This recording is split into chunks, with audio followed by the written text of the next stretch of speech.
جن کو قطرہ قطرہ پیشاب آتا ہو، نہ رکتا ہو، یعنی پیشاب آتے ہی بے بس ہو جاتے ہیں، بھاگتے ہیں پھر، تو اس میں آپ میں فوری طور پر علاج کے طور پر سادہ سے یعنی سنگھاڑے ہوتے ہیں، یہ جو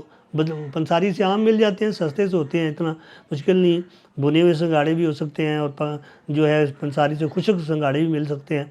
تو ان کو آپ لے کر تو ان کو پیس لیں، مثال کے طور آپ نے 100-200 گرام لے لیں، ان کو پیس لیں، ان کے برابر آپ نے مصری ڈال لینی ہے، اگر شوگر ہے تو پھر مصری نہیں ڈالنی، شوگر نہیں ہے تو ان میں مصری برابر وزن ڈال لیں، تو آپ نے ان کو پیس کے رکھ لینا ہے، تو کوشش کریں کہ روزانہ صبح و شام 1-1 چمچ کھائیں، یعنی ہفتہ ایک کھائیں، اس کے بعد آپ دیکھیں کہ میرا وزن کنٹرول ہے تو پھر آپ نے اس ہفتہ ایک چھوڑ دینا ہے، ہفتے کے بعد پھر شروع کر دینا ہے، اس طرح 2-3 مہینے ایک ہفتہ کھا لیا اور پھر اس کو چھوڑ دیا، یعنی یہ اس سے بھی بہت سارے مریض جو ہیں سادہ سی جو غذا ہے میں بتاتا ہوں پھر خوش ہوتے ہیں کہ جی وہ تو ہمارا تو مسئلہ حل ہو گیا۔